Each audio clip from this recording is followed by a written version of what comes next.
pertemuan kali ini ya. Ya, Bu. Baiklah, sebelum kita memulai pelajaran kita, alangkah baiknya kita berdoa terlebih dahulu. Ibu meminta tolong kepada Faris. Baik Bu, sebelum pelajaran dimulai, alangkah baiknya kita berdoa terlebih dahulu. Berdoa menurut kita masing-masing. Berdoa mulai. Berdoa selesai. Terima kasih Faris. Oke Bu. Baiklah Nanda, Ibu akan mengabsen satu persatu. Adila Putri, Ibu. Gila Wulandari, kelihatan semuanya hadir ya. Ya, Bu.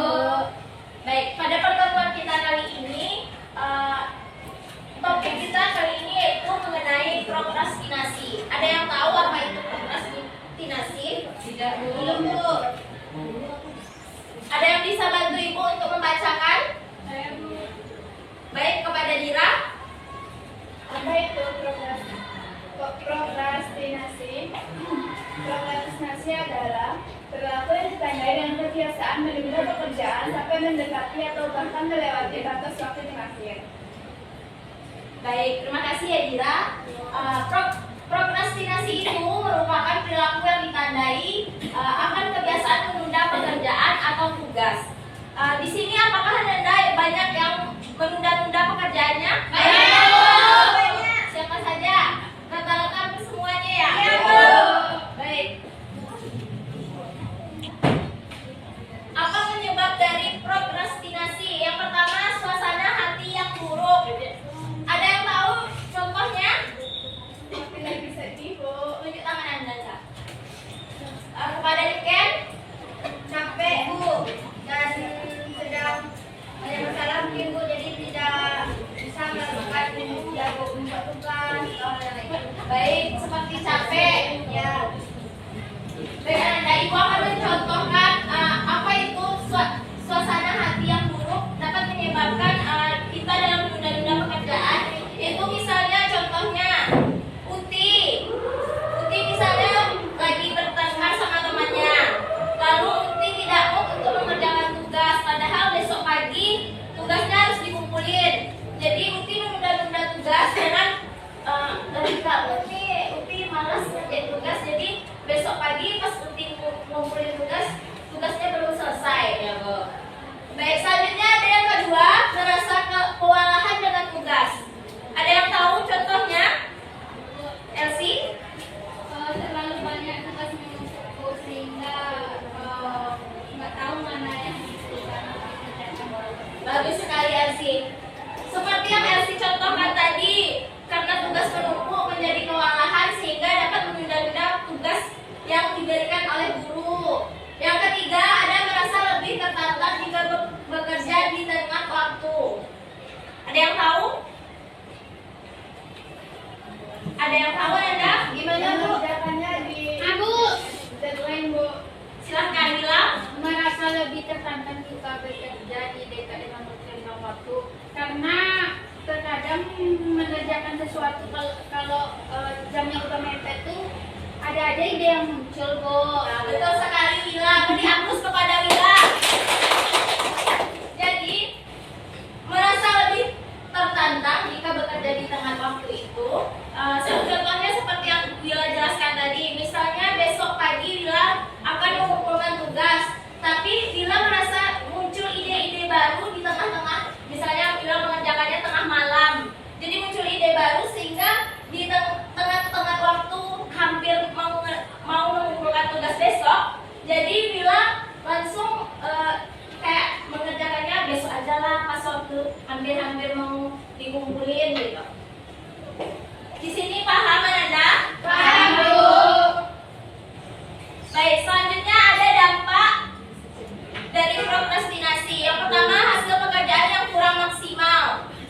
Apakah Anda merasakan jika menunda-nunda pekerjaan lalu hasilnya tidak maksimal? Ya, ada. Ya, Bu. Ada, Bu. Siapa saja di sini? Hampir rata-rata semuanya ya. Ya, Bu. Baik, yang kedua ada kecemasan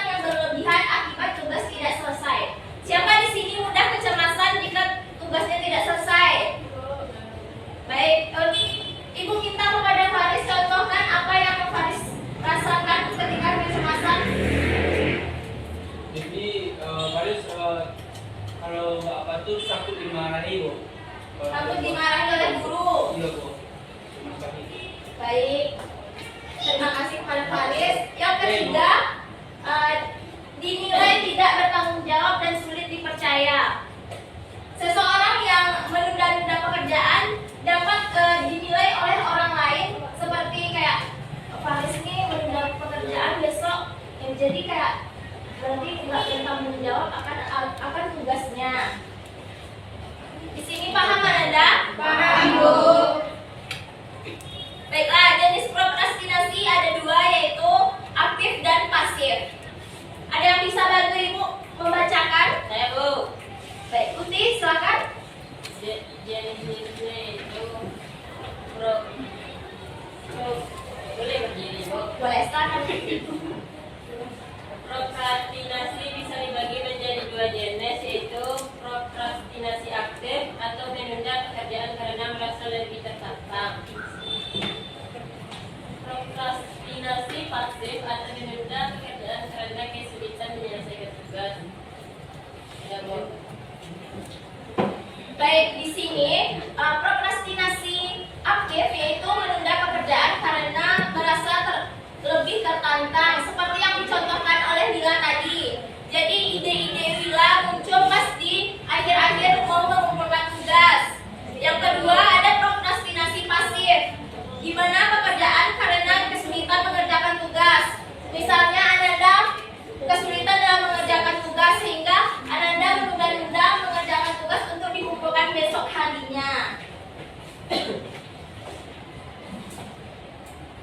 Baiklah, bagaimana cara mengatasi prokrastinasi? Yaitu yang pertama, belajar mengatur waktu dengan baik. Di sini semuanya sudah bisa mengatur waktu dengan baik? Belum. Baik.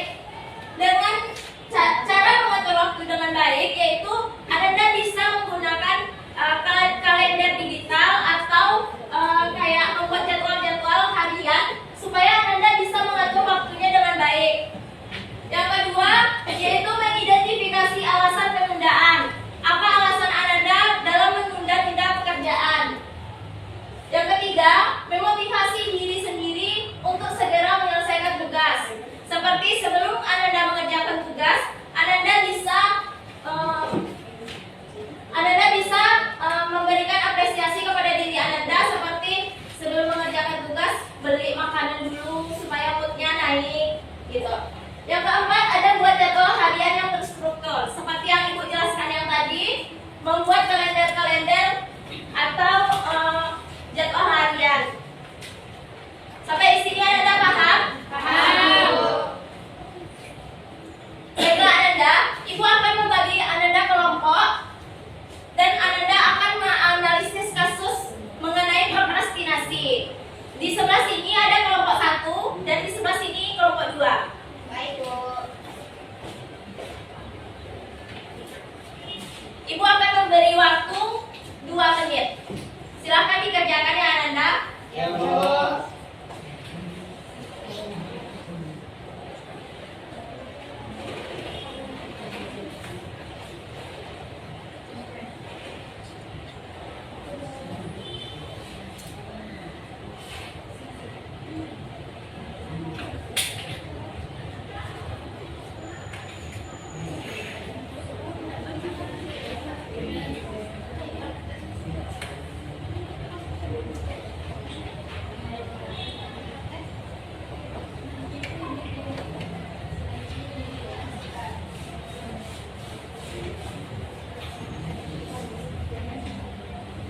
Dari kelompok 1 atau 2 ada yang sudah siap?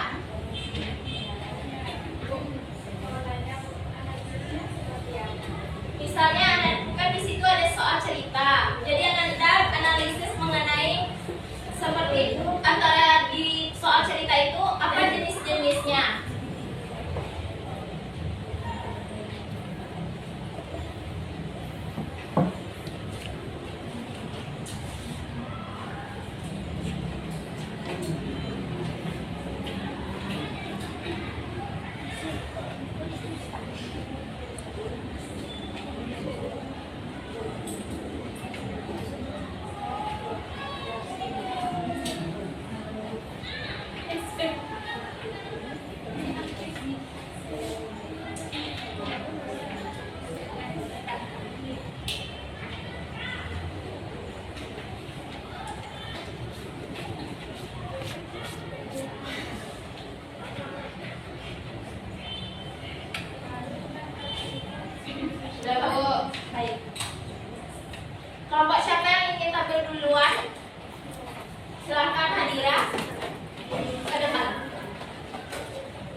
Namun, setiap kali hendak menulis, ia merasa tidak mood dan memilih menonton drama Korea atau berselancar di media sosial. Ia selalu berkata dalam hati, nanti malam saja aku kerjakan. Sekarang istirahat dulu. Malam pun berlalu dan ia kembali menunda keesokan harinya.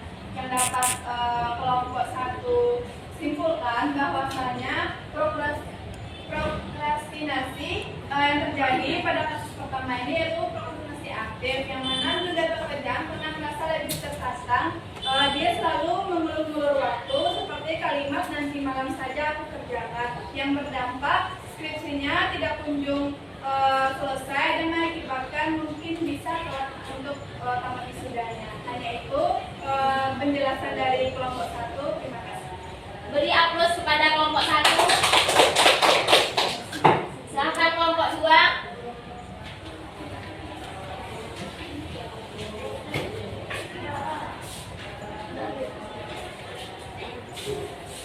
Baiklah, kami dari kelompok 2 kan menyimpulkan hasil dari yang analisisnya itu Aldi merupakan siswa pintar yang menunggu deadline. Aldi adalah siswa SMA yang dikenal cerdas dan sering mendapat nilai bagus. Namun ia mempunyai kebiasaan buruk mengerjakan tugas menjelang deadline. Tugas makalah sejarah yang diberikan 2 minggu lalu baru ia sentuh malam sebelum dikumpulkan. Ia merasa lebih termotivasi ketika dikejar waktu dan hasilnya tetap memuaskan. Tetapi ia sering merasa stres, kelelahan, dan tidak cukup untuk waktu tidur. Dari sini kami bisa menyimpulkan kalau itu merupakan prokrastinasi aktif, karena di sini Aldi termotivasi untuk membuat tugas di deadline waktu. Tetapi di seiring berjalannya waktu, Aldi juga merasa stres, kelelahan, dan tidak dapat tidur cukup. Nah, itu yang saya simpulkan. Terima kasih kepada kelompok 2. Beri aplaus untuk kelompok 2.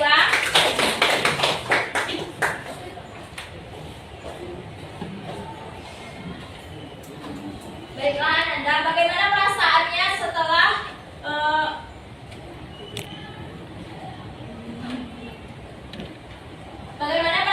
setelah mengetahui apa itu mengenai prokrastinasi?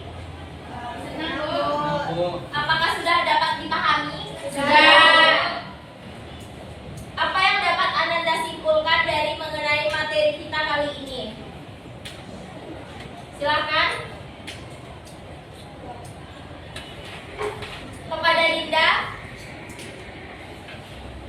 Yang saya dapatkan dari materi hari ini yaitu tidak menunda tugas, tetapi kayak saya tuh bikin tugas tuh pas deadline-nya, Bu. Jadi termotivasi bikin tugasnya pas itu. Dari pembelajaran itu saya tidak bikin tugas pas deadline-nya. Baik, jadi kedepannya Dinda tidak usah menunda-nunda tugas lagi ya, karena nanti dapat merugikan Dinda sendiri dalam mengumpulkan tugasnya. Ya, Bu. Selanjutnya Ananda, mungkin itu saja materi kita kali ini. Dapat Ibu simpulkan prokrastinasi yaitu perilaku yang ditandai dengan kebiasaan menunda pekerjaan sampai mendekati atau bahkan melewati batas waktu terakhir.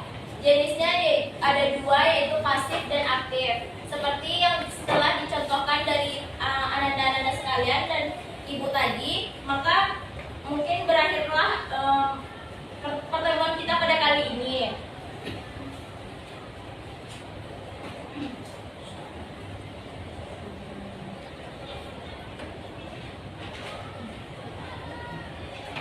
Baiklah Ananda, sebelum itu Ibu akan memberikan Ananda contoh Kak. Sebelum itu Ibu akan memberikan Ananda tugas, yaitu Ananda bisa cari contoh kasus mengenai prokrastinasi satu orang di antara Ananda sekalian. Gimana buatnya, Bu? Buatnya di kertas saja. Kumpul, Bu. Kumpulnya minggu depan Faris. Gitu. Baiklah Ananda, sebelum kita mengakhiri pertemuan kita pada kali ini, alangkah baiknya kita berdoa terlebih dahulu. Ibu meminta kepada Faris. Jadi sebelum mengakhiri pelajaran ini, kita mengucapkan alhamdulillah.